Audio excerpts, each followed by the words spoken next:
गेल्या 2 दिवसांपूर्वी नाशिकमधील भद्रकाली पोलीस ठाणे हद्दीत एक खळबळजनक घटना घडली होती। ती घटना म्हणजे मोठ्या भावा शेजारी झोपलेल्या लहान भावाला झोपेतच संपवल्याची। पांडुरंग शिंगाडे असं या हत्या झालेल्या तरुणाचं नाव होतं।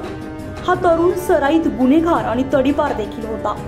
मात्र त्याच्याच घरात त्याला पहाटेच्या सुमारास झोपेतच संपवलं।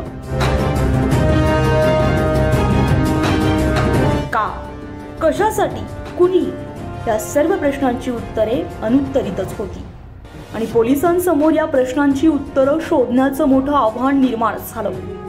त्यातच 1 जुलैपासून भारतीय न्याय संहितेची अंमलबजावणी सुरू झाली आणि त्यानंतर 5व्याच दिवशी गंजमाळ भागामध्ये पांडुरंगाचा असा रहस्यमयी खून झाला आणि त्यानुसार पोलिसांनी BNS कलम 103 नुसार खुनाचा गुन्हा नोंदवला आणि या गुन्ह्याचा तपास पोलिसांकडून सुरू झाला। यामध्ये अधिक तपास केला असता जुना वाद मनात धरत वचपा काढण्याच्या हेतूनं हा खून झाल्याची माहिती पोलिसांना मिळाली। यानुसार संशयित आरोपी कैलास नंदू गायकवाड, ऋतिक उर्फ लाड्या रामदास गायकवाड आणि एका विधी संघर्षित बालकाला पोलिसांनी ताब्यात घेतलं। मृत पांडुरंग शिंगाडे, संशयित आरोपी आणि विधी संघर्षित बालक हे नाशिक शहरात मोबाईल चोरी करत होते। मोबाईल चोरीच्या पैशाच्या वाटणीवरून त्यांच्यात नेहमीच वाद होत होता। पांडुरंग हा त्यांना मद्याच्या नशेत कायम मारहाण करायचा। यामुळे याचाच राग मनात धरून त्यांनी त्यांच्यावर हल्ला करून खून केल्याची माहिती भद्रकाली पोलिसांनी दिली आहे। नमस्कार, मी API वसंत पवार, भद्रकाली पोलीस स्टेशन नाशिक शहर। आमच्या पोलीस ठाणे हद्दीमध्ये दिनांक 5/7/2024 रोजी इसम नामे पांडुरंग उर्फ पांड्या शिंगाडे याचा पंचशीलनगर या ठिकाणी खून झाला होता। सदरचा खून हा 3 इसमांनी मिळून केला असल्याचे निष्पन्न झाले होते। त्याप्रमाणे आम्ही सदर आरोपितांचा शोध घेतला असता त्यातील आरोपी नामे कैलास गायकवाड याने त्याच्या इतर 2 साथीदाराच्या मदतीने सदरचा खून केल्याचे निष्पन्न झाले होते। त्याप्रमाणे आम्ही मिळेल त्या माहितीच्या आधारे व टेक्निकल अनालिसिस करून आरोपीचा शोध घेतला असता सदरचे आरोपी आम्हाला काल दिनांक 6/7/2024 रोजी सातपूर परिसरामध्ये मिळून आले। त्यांना पोलीस ठाण्यात आणून त्यांच्याकडे चौकशी केली असता त्यातील एक आरोपी हा अल्पवयीन असल्याचे निष्पन्न झाले आहे। त्यामुळे त्याची रवानगी आम्ही बाल सुधारगृहामध्ये केलेली आहे।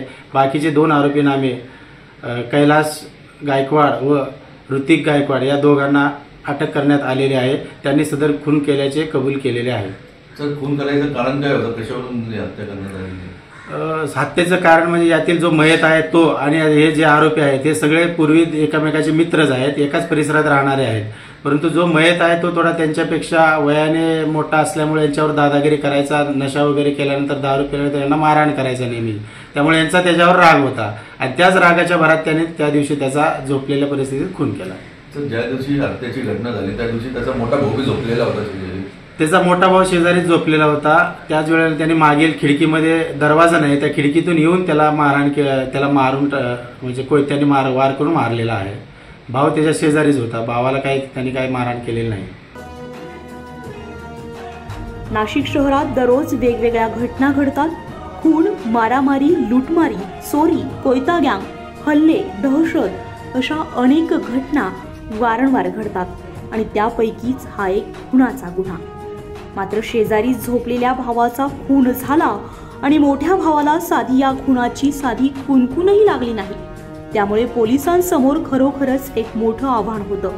मात्र पोलिसांनी अवघ्या 2च दिवसात या आव्हानाला सामोरं जात आणि आयुक्तालयात BNS नुसार दाखल झालेल्या या पहिल्याच रहस्यमयी खुनाच्या गुन्ह्याचा उलगडा करून एक कौतुकास्पद कामगिरी केली, यात तीळ मात्र शंका नाहीये। उत्तर महाराष्ट्र लाईव्हसाठी अश्विनी पुरी, नाशिक।